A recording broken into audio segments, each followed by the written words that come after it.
Hi friends, welcome back to another episode of Generation Tech. My name is Alan, and today's episode is sponsored by Squarespace. From websites and online stores to marketing tools and analytics, Squarespace is the all-in-one platform that allows you to build a beautiful online presence and run your business. Also, you can use our code GenerationTech, one word, on their website if you want to save 10% on your next purchase.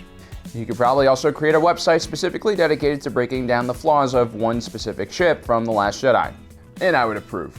Now, it's been a while since we've actually done a 10 flaws video, and I'm kind of itching to do one. But instead of doing our usual flaw breakdowns of prequel and trilogy ships, let's do something a bit more difficult and look at the sequel trilogy.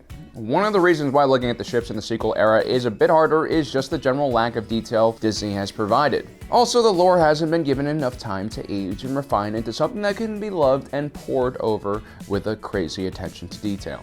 One of the ships that I really want to talk about that comes from The Last Jedi is the MG-100 SF-17 StarFortress. Admittedly, I've spent my fair share of time already on this channel making fun of the design choices and functionality of this pieced-together bomber. So obviously now it's time for us to piece together all these random thoughts and basically do a full-on 10 flaws video.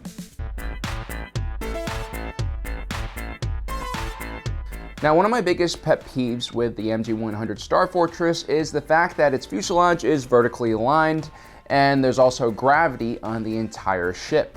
This means the engineers and gunners on board had to literally climb a flight of ladders to access a large portion of the ship, something that crew members in the novel Cobalt Squadron actually complained about. It would be much easier and safer if that central passageway didn't have any gravity at all. This will allow the crew to pass easily through the center section of the ship and also make inspecting the payload much easier as well.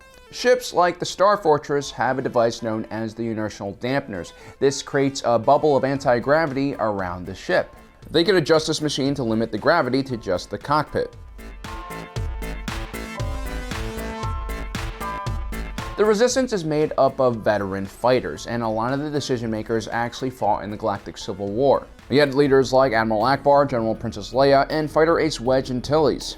They all knew exactly how to fight a larger, more powerful force, and that's with slash attack runs. While Rebel capital ships were always kind of meh, their starfighters and bombers were superb and, more importantly, nimble enough to carry out those slash and run attacks. That's why the Rebellion heavily used the A-Wing and the B-Wing bombers. So why such a big change in strategy and tactics when it comes to the StarFortress? These heavy bombers weren't maneuverable at all and, worse yet, extremely slow. It also took a very long time to deploy them, and for a group like the Resistance, any prolonged fight will usually end up causing heavy casualties. It just seems like an odd ship choice for the organization. Even the venerable Y-Wing would have been a better choice, although it's very likely there were only a few left in the galaxy with intact fuselages. To make matters worse, shield coverage seemed to vary from one ship to another. Although most StarFortresses had some kind of deflector shield at least covering the ball turret gunners. The ships did also have additional armor plating on them, but again, a bit too little and a bit too late in the middle of a dogfight. The B-17 Flying Fortress, which is what the StarFortress is playing homage to, was known for absorbing crazy amounts of damage and still being able to make it back to base, sometimes with multiple engines knocked out and even chunks of the controls on the flaps and wings missing. But the SF-17 StarFortress seems to lack this durability, but it is also just as slow.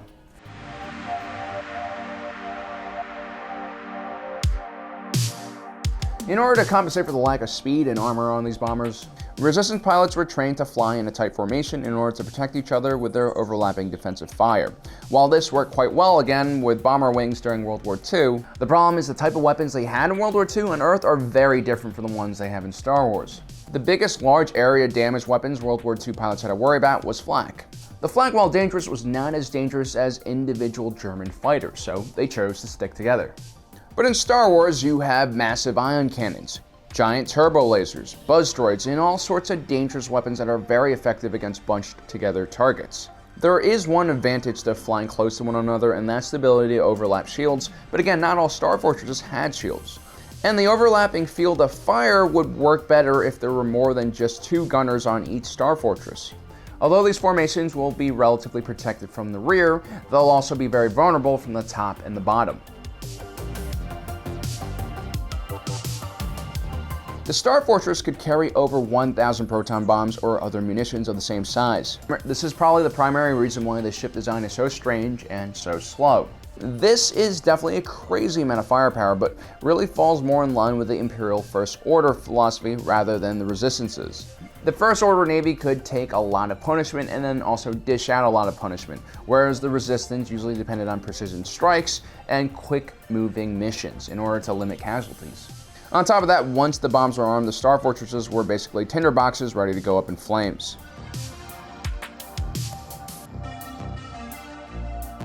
Now, the internal bomb bay scenes are really cool, but an internal weapons bay that opens into vacuum but isn't closed off from the main cockpit is a pretty stupid design. But no design is dumber than the proton bombs used in The Last Jedi. These supposedly smart bombs were guided magnetically to their targets, which is just a terrible design choice.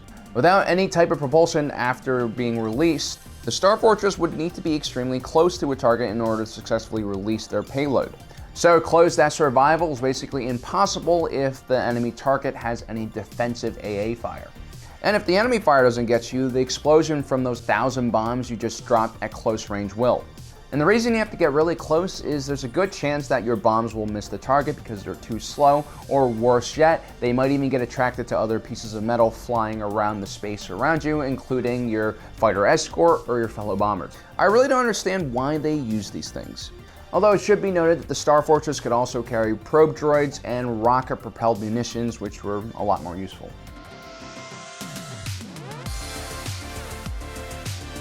If your ship is way too slow, doesn't have a lot of armor on it, and also doesn't have a lot of defensive weapons, and you really need to get close to your target in order to attack it, what do? Well, you don't get inside the ship. But if I were to give you a real answer, it'd be probably stealth.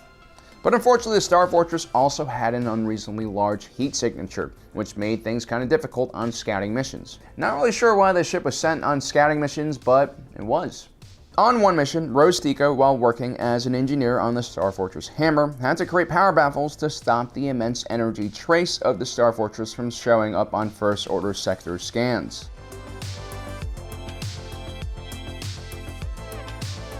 The rebels used to remove the rear turrets from the Y-Wing partly to save weight, but also because they didn't have enough pilots.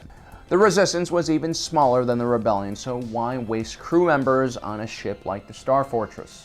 The heavy bomber had a crew of 5, a pilot, 2 gunners, bombardier, and engineer. And that probably still wasn't enough. They probably should have had a co-pilot/navigator, or at least an astromech to work the hyperdrive, along with 2 additional gunner turrets to cover the blind spots in front and below and above the bomber.